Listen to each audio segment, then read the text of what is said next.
तो अपराधी का इतना बड़ा खौफ है वहां कि लोग डर से बोल नहीं पा रहा है।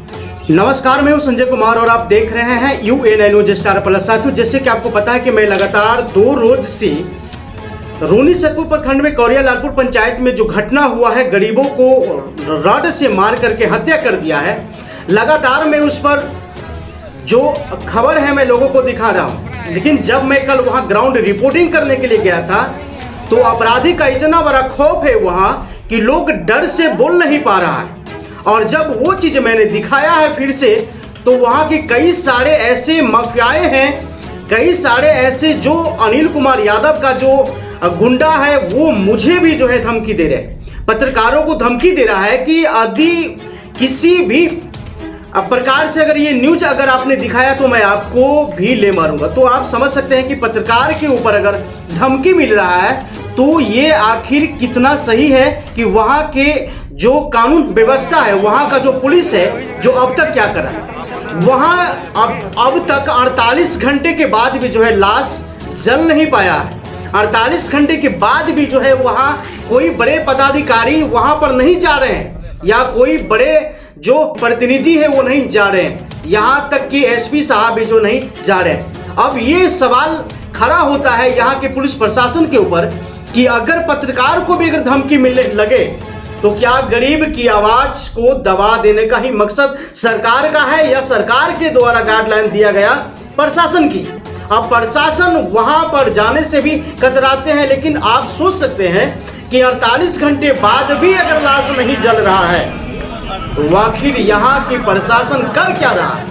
यहाँ की सवाल खड़ा होता है यहाँ के जो पुलिस अधीक्षक है उनके ऊपर, चूंकि अपराधी का वर्चस्व इतना बढ़ गया है कि अब जो वहाँ खबर दिखा रहे हैं पत्रकार, वो पत्रकार को भी जान से मारने की धमकी मिल रहा है।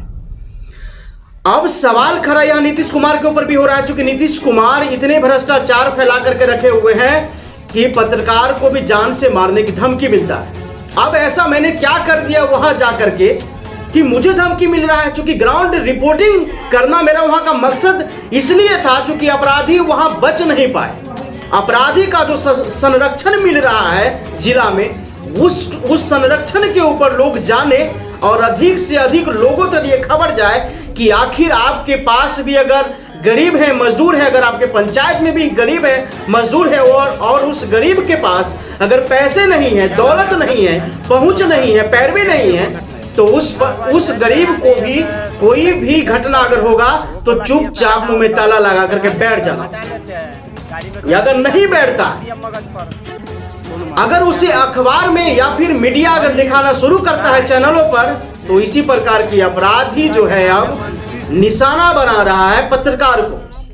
जैसे कि आपने देखा कि लगातार मैंने 2 वीडियो वहां की जो सच्चाई है मैं वो दिखाया हूं। सच्चाई जानने के लिए मैं धरातल पर पहुंचा, ग्राउंड रिपोर्टिंग किया, लेकिन ग्राउंड रिपोर्टिंग के जरिए जो मुझे पता हुआ है मैं वो आपको दिखाने की कोशिश किया है और वही मैं दिखा रहा हूं। लेकिन लगातार मेरे ऊपर भी धमकी मिल रहा है। वहां के तो कई सारे लोग कहा कि सर आप यहां से चले जाइए, नहीं तो अपराधी का इतना वर्चस्व है कि आप ये खबर कवरेज करने के बाद आप घर तक नहीं पहुंचेंगे। मतलब कितना खौफ है वहां अनिल कुमार यादव का, जो एक जो वहां की माफिया है, वहां का जो अनिल का जो संगठन का जो टीम है वो कितना मजबूत है, जो वहां की लोगों में इतनी दहशत है कि लोग वहां डर से नहीं बोल पा रहा। आप जो देख रहे हैं ये डेड बॉडी लगभग 48 घंटा से रखा हुआ है ये डेड बॉडी, लेकिन अब तक जो है इंसाफ नहीं मिला है। पुलिस प्रशासन ने कहा कि 24 घंटे के भीतर अपराधी को जो है पकड़ा जा सकता है, लेकिन अब तक जो है अपराधी पहुंच से बाहर है।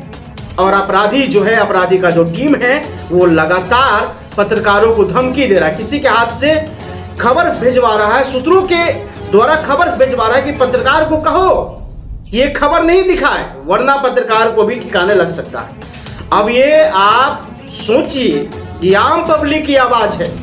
पत्रकार जो होते हैं वो आम पब्लिक का आवाज होता है, लेकिन अगर आम पब्लिक की आवाज को, गरीब की आवाज को अगर बंद करना चाह रहा है तो ये कदापि बंद नहीं हो सकता है, क्योंकि मैं वहां की खबर दिखाऊंगा और वहां की गरीबों की आवाज को मैं बुलंद करूंगा और वहां खबर दिखा करके बताऊंगा कि अपराधी को जो है कैसे सजा मिलता है। जब बड़े बड़े अपराधी को पकड़ने के लिए जब पुलिस प्रशासन का टीम बनता है उसमें भी जो है सहयोग करता है मीडिया।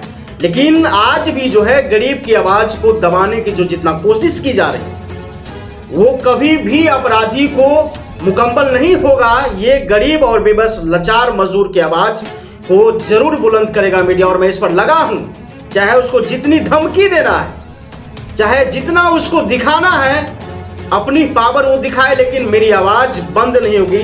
क्योंकि अगर मेरी आवाज अगर बंद होती है तो गरीबों की आवाज बंद होती है।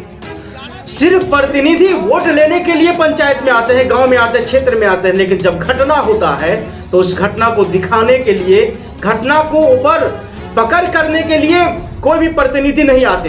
तो वहां की जो विधायक है, वहां नीतीश कुमार के विधायक है पंकज मिश्रा जी, लेकिन एक बार भी वहां घटनास्थल पर नहीं पहुंचे और नहीं अपराधी को पकड़ने के लिए पुलिस प्रशासन की ओर से कोई पहल की जा रही है। लेकिन बस आश्वासन दिया जा रहा है कि अपराधी को पकड़ा जाएगा। अपराधी जब एक दो और मर्डर करेगा तब जाकर के पुलिस प्रशासन एक्शन लेगा।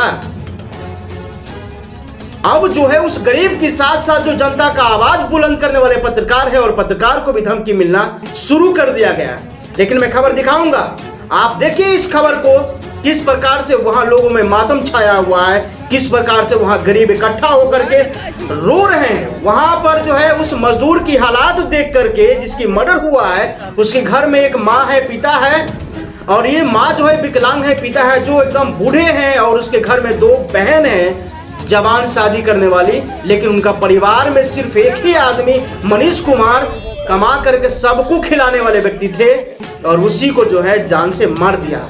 और उसको दिखाना क्या गुनाह है?